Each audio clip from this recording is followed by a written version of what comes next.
मराठ्याला 1 आरक्षण आहे, 2 आरक्षण आहे, 3 आरक्षण आहे, असं जर प्रत्येक क्षेत्रात वाटतं आणि ज्या क्षेत्रात जातीवादाची अपेक्षा नाही आम्हाला, त्या क्षेत्रातून सुद्धा असे जर प्रश्न विचारले जाते की 1 आरक्षण आहे, 2 आरक्षण आहे, मराठ्याला कोणचं ठेवायचं, तर हे वेदनादायी आहे जनतेसाठी. म्हणून कारण जिथं न्यायदान होतं तिथं असं काही उच्चार काढला जातो, हे मात्र शोकांतिक आहे.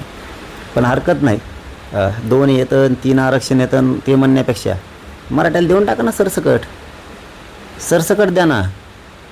मराठ्याला 1 आरक्षण आहे, 2 आरक्षण आहे, 3 आरक्षण आहे, असं जर प्रत्येक क्षेत्रात वाटतं आणि ज्या क्षेत्रात जातीवादाची अपेक्षा नाही आम्हाला, त्या क्षेत्रातून सुद्धा असे जर प्रश्न विचारले जाते की 1 आरक्षण आहे, 2 आरक्षण आहे, मराठ्याला कोणचं ठेवायचं, तर हे वेदनादायी आहे जनतेसाठी. म्हणून कारण जिथं न्यायदान होतं तिथं असं काही उच्चार काढला जातो, हे मात्र शोकांतिक आहे.